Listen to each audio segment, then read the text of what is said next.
रामायण सिर्फ एक धार्मिक ग्रंथ नहीं है, बल्कि भारतीय संस्कृति की आत्मा है। यह ग्रंथ सिर्फ कहानियों का संग्रह नहीं, बल्कि एक जीवन दर्शन है। इसमें हर रिश्ते की मर्यादा, हर कर्तव्य की गहराई और हर चरित्र की महानता झलकती है। इसमें भक्ति, त्याग, प्रेम और आदर्श जीवन के ऐसे प्रसंग हैं जो आज भी हर पीढ़ी को कुछ नया सिखाते हैं।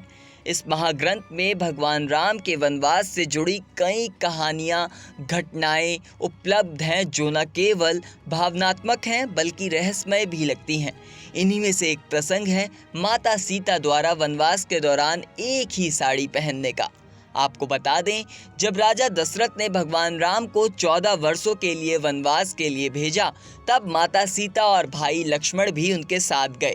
तीनों ने राजसी वस्त्र त्याग कर साधु संतों जैसे वस्त्र धारण किए और जंगल के कठिन जीवन को अपनाया। सीता जी, जो अयोध्या की रानी बनने वाली थी, उन्होंने बिना किसी झिझक के तपस्विनी का जीवन स्वीकार कर लिया। पूरे वनवास काल में माता सीता ने एक ही साड़ी पहनी थी। सोचने वाली बात यह है कि इतने लंबे समय तक पहना गया वस्त्र सामान्य परिस्थितियों में फट या गंदा हो सकता है, लेकिन सीता जी की वह साड़ी ना तो गंदी हुई, ना ही कभी फटी। इसका रहस्य लोक कथाओं में मिलता है।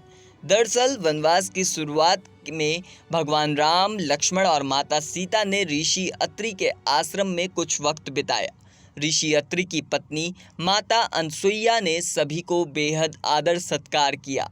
जब माता अनसुईया को पता चला कि वह सभी 14 वर्षों के वनवास के लिए जा रहे हैं, तो उन्होंने सीता माता को एक दिव्य साड़ी दी और माता अनसुईया योग शक्ति से युक्त थीं और उनका जीवन तप से परिपूर्ण था।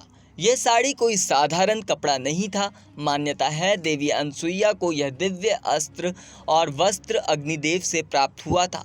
इस साड़ी में अद्भुत शक्ति थी। यह न जलती थी, न फटती थी और न ही गंदी होती थी। इस चमत्कारी वस्त्र को पहनकर सीता जी ने पूरे वनवास की अवधि बिताई और कभी उसे बदलने की आवश्यकता ही नहीं पड़ी। फिलहाल इस जानकारी में इतना ही। आपकी क्या राय है, हमें कमेंट करके ज़रूर बताएं और देखते रहें नेक्स्ट 9 स्पिरिचुअल।